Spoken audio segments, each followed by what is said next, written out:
really getting down to the wire. Joe Ruttman running right where he did a year ago. Third place at the end of this race. He won't want to stay there. He'll want to make his move. 195 complete. We're in the last 5 laps of the Daytona 500. It is as dramatic, as exciting as any race we've ever seen, and no one is sitting down. This is it. We're getting down to it, and it will be decided presumably at the finish line. We said that one year, Donnie Allison and Cale Yarborough in 1979 decided it for themselves in the back straightaway, as you'll recall.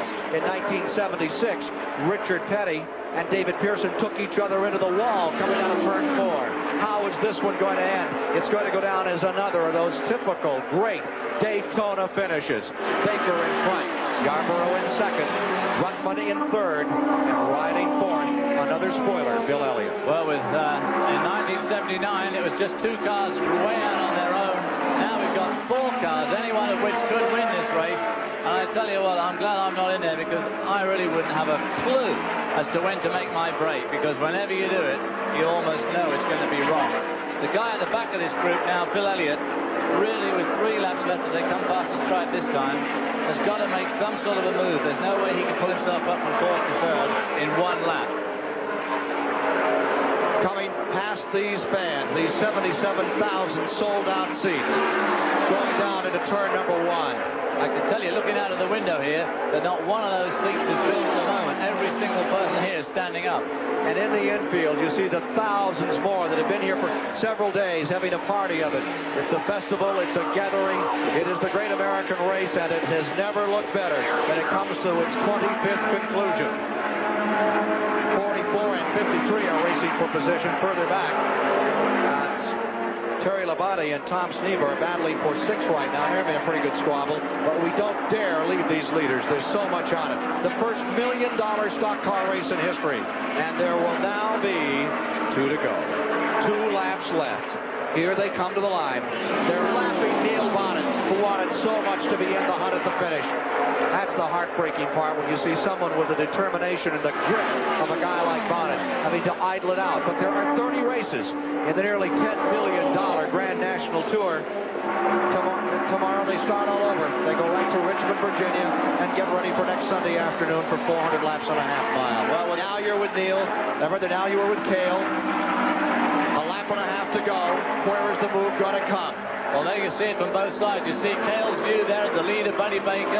You can see from outside that the gap between Buddy Baker and Cale Yarborough, and then Cale Yarborough back to Ruttman in 3rd spot, is about the same. And then right behind them is Bill Elliott in that Ford.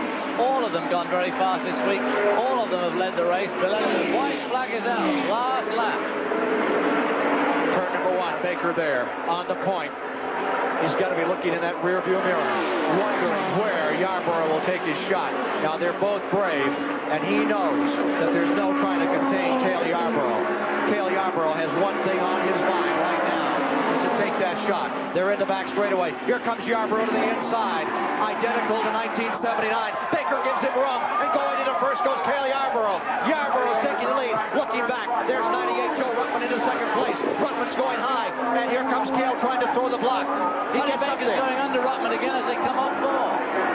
Down they come for the finish. Here comes Baker on the outside. Only 3 cars side by side fighting at the line. Cale Yarborough does it.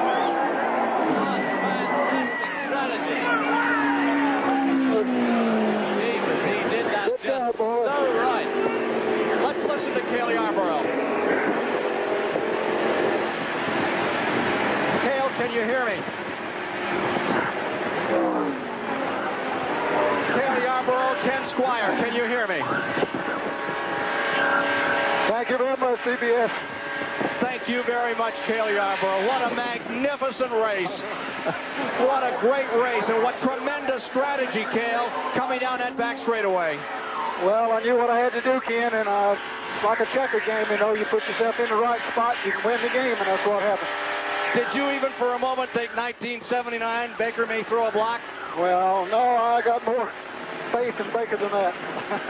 Well, it was a spectacular finish. At the end, it looked like at least 2 other cars are going to make a run on you and try to come back. Ruttman really gave it a stab. You made a move to hold him.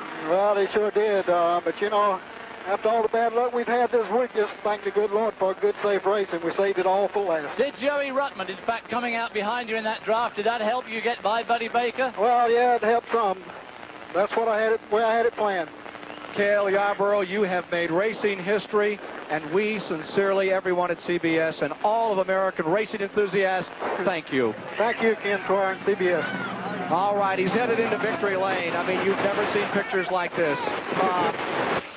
Headed for victory lane, a slight pause, and then pulling through the fence, Ned Jarrett, a 50-time winner himself, who raced against this guy, waiting for him there. And he's just about to turn it off for the first time since about 12:22. Let's go right down to Ned Jarrett. A happy crew here, Ken Squire, as they unfasten the safety paraphernalia, the shoulder harness, the seat belt. Of course, that really is just one buckle that holds all of that together. Now he's taking his helmet off, getting congratulations from the crew here as they try to get to him. So Cale Yarborough in victory lane here in the Daytona 500 for the third time, one of the hardest chargers that this sport has ever known. And certainly he did what he had to do out there today. He stayed right up front all of the way, and then when it came time to make the move, he knew what he had to do, and he did it in very fine fashion. As he pulls his helmet off now, we'll get him out of here in just a moment. He looks pretty relaxed, Ken. It's amazing, really, after a man running 500 hard miles the way that he has. He's looking in the rearview mirror to be sure, you know, that he looks okay for our CBS cameras.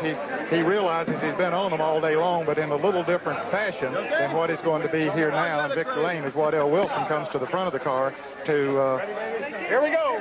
We got him. Congratulate him. Here he is, one of the smallest drivers on the circuit, but still one of the strongest. As he gets the accolades here in victory lane, that's his car owner, Harry Ranier, giving his congratulations, and now ours. Cale, congratulations. Well, thank you, Ned. I just want to thank the Lord for a good, safe race. And this car, I'll tell you what, El, and everybody did such a fantastic job, but made my job easy. All I did was drive it.